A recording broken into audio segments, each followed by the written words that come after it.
உலகம் முழுவதும் உள்ள சன்லைட் தொலைக்காட்சி நேயர்களே, உங்கள் அனைவருக்கும் வணக்கம். இது நாட்டு மருத்துவம், நலம் தரும் மருத்துவம்.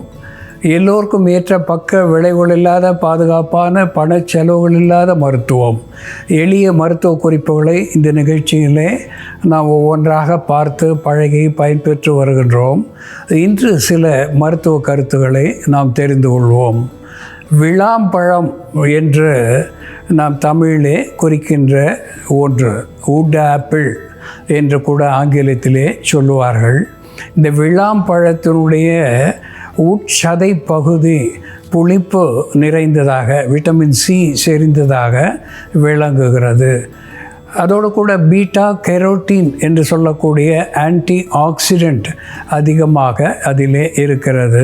புற்று வாராமல் தடுக்கக்கூடிய ஒன்றாகவும், ஒரு இம்யூனோ மாடுலேட்டர் என்கின்ற வகையிலே நோய் எதிர்ப்பு சக்தியை அதிகப்படுத்துகின்ற வகையிலேயும் இந்த விளாம்பழத்தினுடைய தசைப்பகுதி விளங்குகிறது. அதனோடு கூட அதில் பொட்டாசியம், மெக்னீசியம், மேங்கனீஸ் என்று சொல்லக்கூடிய தாது உப்புக்களும் அதிகமாக இருக்கின்றது. நார் சத்துவம் என்கின்ற ஃபைபர் அதிலே அதிகமாக இருக்கின்றது. இந்த விளாம்பழத்தினுடைய உட்பகுதி சதையோடு வெல்லம் சேர்த்து அதை அடிக்கடி உணவாக நாம் பயன்படுத்துகின்ற பொழுது பித்தத்தை சரி செய்யக்கூடிய ஒன்றாக விளங்குகிறது. அப்பீடைசர் என்கின்ற வகையிலே பசியை தூண்டக்கூடியதாக விளங்குகிறது. நௌசியா, வாமிட்டிங் என்று சொல்லக்கூடிய குமட்டல், வாந்தி இவற்றை தணிக்கக்கூடியதாக விளங்குகிறது. ஏரோபேஜியா என்று ஆங்கிலத்திலே சொல்லுவார்கள். பெரு ஏப்பம், வெகு ஏப்பம், மிகு ஏப்பம் என்றெல்லாம் அடிக்கடி ஏப்பம் வருவது, அதனாலே நெஞ்சு வலி ஏற்படுவது, தொல்லையாக இருப்பது, இப்படிப்பட்ட நிலையிலே இந்த ஏரோபேஜியா என்கின்ற தொல்லைக்கு விடுதலையாக இந்த விளாம்பழத்தினுடைய உட்பகுதி சதைப்பகுதியும் அதனோடு சேர்ந்த வெல்லமும் ஒரு அற்புதமான மருந்தாகி செரிமான சீர்கேடுகளை போக்குகிறது, எலும்புகளுக்கு பலம் தருகிறது, நோய் எதிர்ப்பு சத்துவத்தை தருகிறது, பித்த சமனியாக விளங்குகிறது என்பதை நாம் மறத்தல் ஆகாது.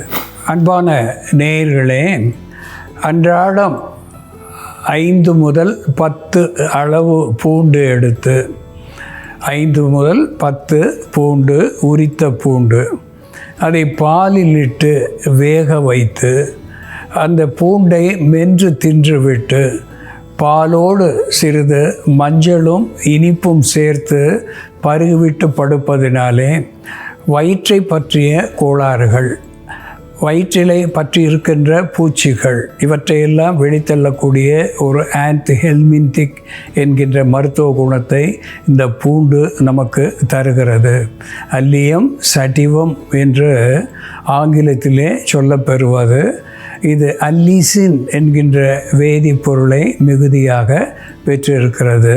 இது வலியை போக்கக்கூடியது, அதோடு கூட வீக்கத்தை கரைக்க செய்யக்கூடியதாக விளங்குகிறது. வாயுவை வெளியேற்றக்கூடியதாக விளங்குகிறது. குருதி ஓட்டத்தை சீர் செய்யக்கூடியதாகவும், நோய் எதிர்ப்பு சத்துவத்தை நமக்கு தரக்கூடியதாகவும் இந்த பூண்டு பால் நமக்கு இரவு நேரத்திலே பயன்படுத்துவதனாலே பல்வேறு நோய்களிலே இருந்து விடுதலை தந்து மருத்துவரை அணுகாத ஒரு மாற்றத்தை நமக்கு இது தரும் என்பது உண்மை.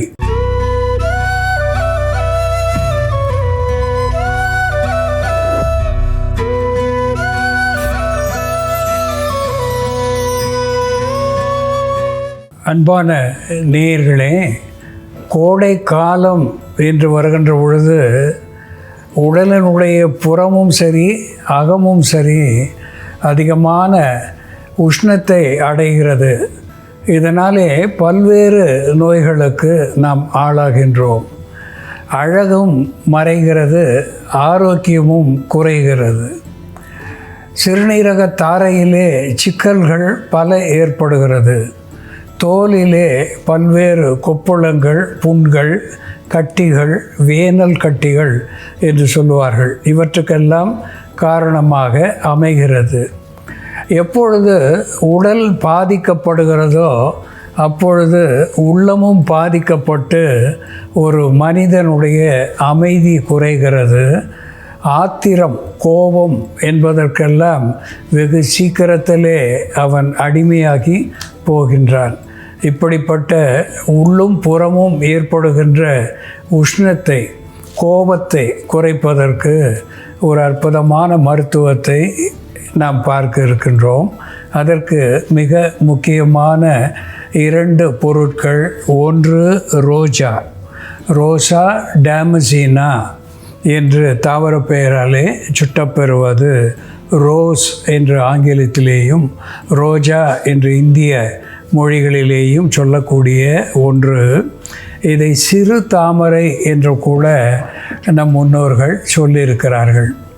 இந்த ரோஜா ஒரு அஸ்ட்ரிஞ்சன்ட் என்று சொல்லக்கூடிய வற்றச் செய்யும் தன்மை உடையதாக விளங்குவதனாலே வயிற்றுப்போக்கு, குருதிப்போக்கு, வெள்ளைப்போக்கு இவற்றையெல்லாம் நிறுத்தக்கூடிய ஒன்றாக விளங்குகிறது. லுக்கேரியா என்கின்ற வெள்ளை ஒழுக்கை இது குணப்படுத்துகிறது. மெனோரேஜியா என்று சொல்லக்கூடிய அதிகமான மாதவிலக்கு, அதிகமான குருதிப்போக்கு இவற்றை நிறுத்துவதாக விளங்குகிறது. உடலுக்கு குளிர்ச்சி தருகிறது. பேதி, சீதபேதி இவற்றை போக்கக்கூடிய ஒன்றாக விளங்குகிறது. ஒரு ஆன்டி ஆக்சிடென்ட் என்கின்ற வகையிலே இதில் இருக்கின்ற பீட்டா கெரோட்டின், லைகோபின் போன்ற சத்துவமும் விட்டமின் சி சத்துவமும் நோய் எதிர்ப்பு சத்துவத்தை தந்து புற்று வாராமல் தடுக்கக்கூடிய ஒன்றாக இது திகழ்கிறது. தோலுக்கு மென்மையும் பளபளப்பையும் உள்ளுக்கு பயன்படுத்தினாலும் சரி, மேலுக்கு பயன்படுத்தினாலும் சரி, இது நமக்கு தரக்கூடியதாக விளங்குகிறது. இந்த ரோஜாவுக்கு துணையாக ஒரு அற்புதமான மருத்துவ குணத்தை பெற்றிருப்பது அலோவேரா என்று ஆங்கிலத்திலே சொல்லப்பெறுவது. இதை பேர்ன் பிளான்ட் என்று கூட ஆங்கிலத்திலே சொல்லுவார்கள். அதாவது பேர்ன் என்று சொல்லுகின்ற பொழுது தீக்காயங்கள். அந்த தீக்காயத்தை ஆற்றக்கூடிய மருந்துகளிலே முதன்மையான ஒரு மருந்தாக இன்றைக்கும் நவநாகரிக உலகத்திலே இந்த சோற்று கற்றாழை உடைய உட்பகுதி நமக்கு மருந்தாகி பயன் தருகிறது. அதனாலே இதற்கு குறிப்பாக பேர்ன் பிளான்ட் என்று சொன்னார்கள். இதில் அலாயிண்ட் என்று சொல்லக்கூடிய வேதிப்பொருள் மிகுதியாக இருக்கிறது. இந்த அலாயிண்ட் என்கின்ற வேதிப்பொருள் ஒரு anti bacterial, anti fungal, anti microbial, anti inflammatory, analgesic, anti accident என்கின்ற மருத்துவ குணத்தை பெற்று காயப்பட்ட தீக்காயங்களை உடனடியாக ஆற்றக்கூடிய வல்லமை உடையதாக திகழ்கிறது. இதை குமரி என்று தமிழிலே சொல்லியிருக்கிறார்கள். குமரி என்று சொன்னால் வயதுக்கு வராத பெண்கள் என்று குறிப்பிடும். இளம் வயதினரையும் குமரி என்று குறிப்பது வழக்கம். இதை உள்ளுக்கு ஜெல் என்று சொல்லுவார்கள். இதனுடைய சோற்று கற்றாழை என்று சொல்லுகின்ற பொழுது இதனுடைய உட்பகுதி சோற்றுக்கு பதிலாக நாம் சாப்பிடுகின்ற அளவுக்கு இது மருத்துவ குணத்தை உடையது, சத்துவங்களை பெற்றிருக்கிறது.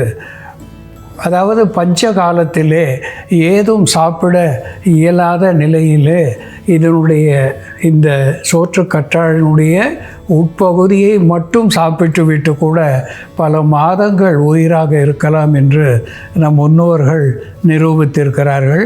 அதனாலே இதை சோற்று கற்றாழை என்று சொல்லியிருக்கிறார்கள்.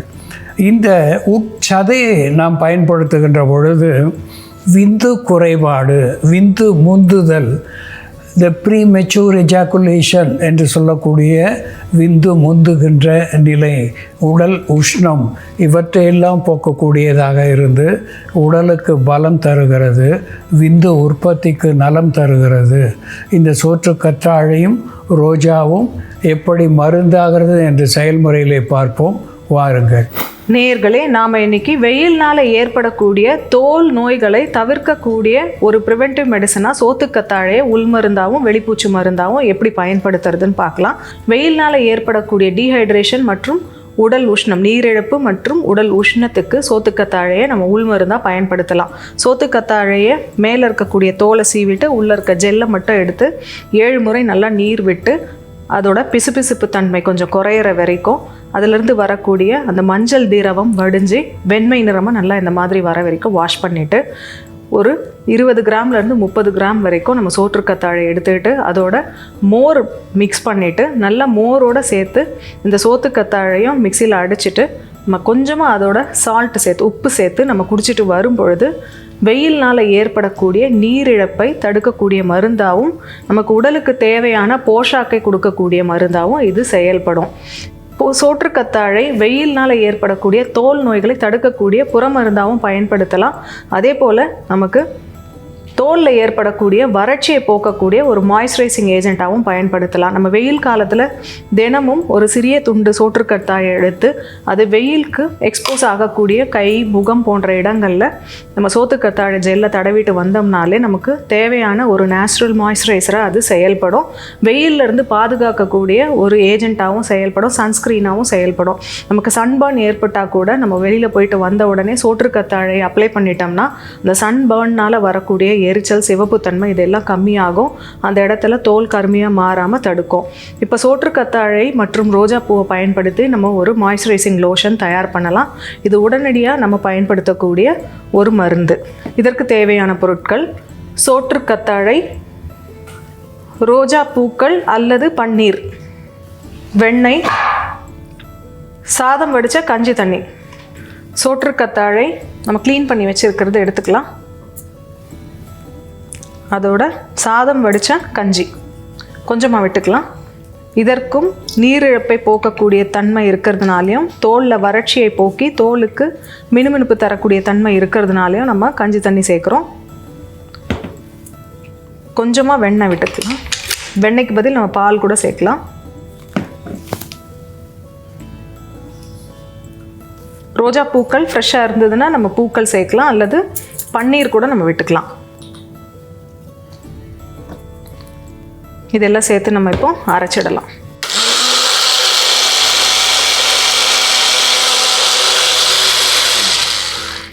இது நம்ம வடிகட்டிட்டு மாய்ஸ்சரைசிங் லோஷனாக நம்ம பயன்படுத்தலாம்.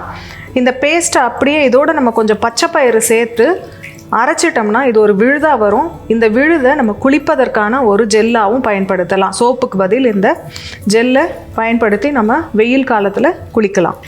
இது தினமும் நம்மளால் பயன்படுத்த முடியலனாலும் வாரம் ஒரு முறையாவது இதை தயார் பண்ணிவிட்டு நம்ம வெயில் காலத்தில் யூஸ் பண்ணிட்டு வந்தோம்னா நல்ல ஸ்கின்னுக்கு நியூட்ரிஷன் தரக்கூடிய ஒரு மருந்தாகவும் வறட்சியை போக்கக்கூடிய மருந்தாகவும் இருக்கும். உடலுக்கு நல்ல குளிர்ச்சி தரக்கூடிய ஒரு மருந்தாகவும் இருக்கும். இதில் சேர்த்துருக்கிற பொருட்கள் எல்லாமே நம்ம உள்ளுக்கு சாப்பிட்றது தான். இதே நம்ம ஒரு ஜூஸ் மாதிரி தயார் பண்ணி கூட உள்ளுக்கு குடிக்கலாம். வேணும்னா இதோட நம்ம கற்கண்டு சேர்த்துக்கலாம். சோற்றுக்கத்தாழை, சாதம் வடித்த கஞ்சி, வெண்ணெய் மற்றும் ரோஜா பூக்களின் இதழ்கள் சேர்ந்த இந்த திரவத்தை நம்ம தோலுக்கு மேல் பூச்சா பயன்படுத்திட்டு வரும் பொழுது தோலுக்கு மென்மை தரக்கூடிய ஒரு மருந்தாகவும் தோலில் ஏற்படக்கூடிய வறட்சி, வெயில்னால் ஏற்படக்கூடிய தாக்கத்தை குறைக்கக்கூடிய மருந்தாகவும் இது செயல்படும். இதையே நம்ம உள்ளுக்கு பருகிட்டு வரும் பொழுதும் வெயில்னால் ஏற்படக்கூடிய நீரிழப்பை போக்கி உடலுக்கு குளிர்ச்சி தரக்கூடிய ஒரு மருந்தாக செயல்படும்.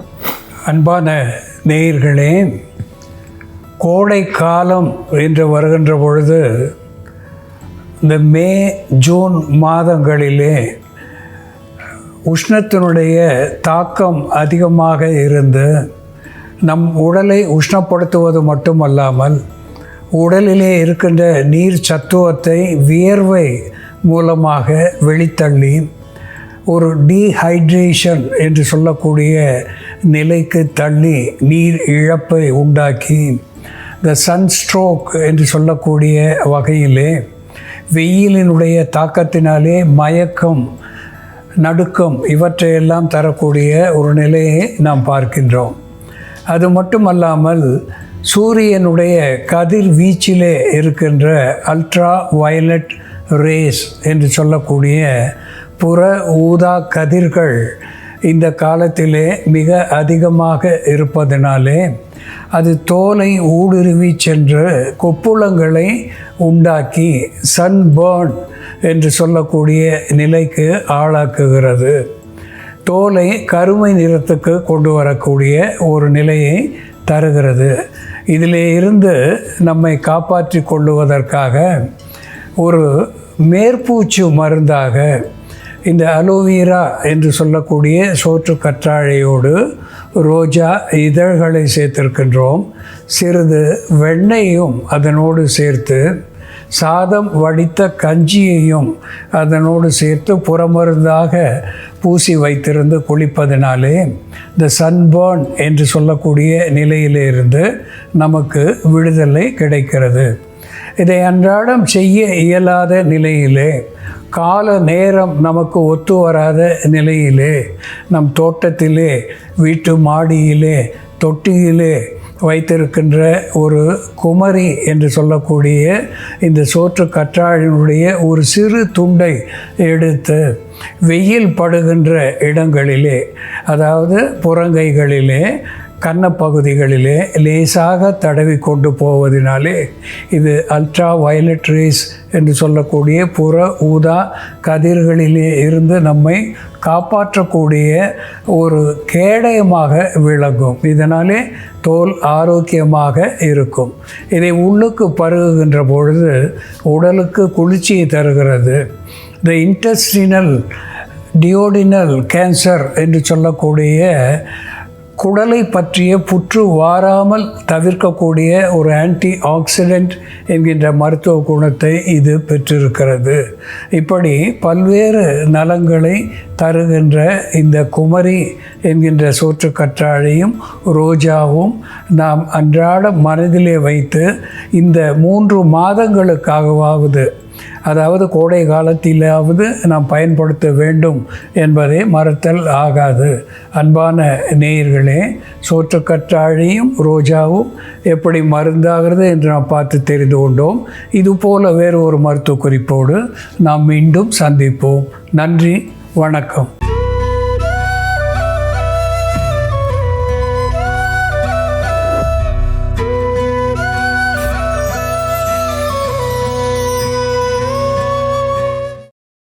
இன்னும் பல வீடியோக்களை காண சன் லைஃப் சேனலை சப்ஸ்கிரைப் பண்ணுங்க.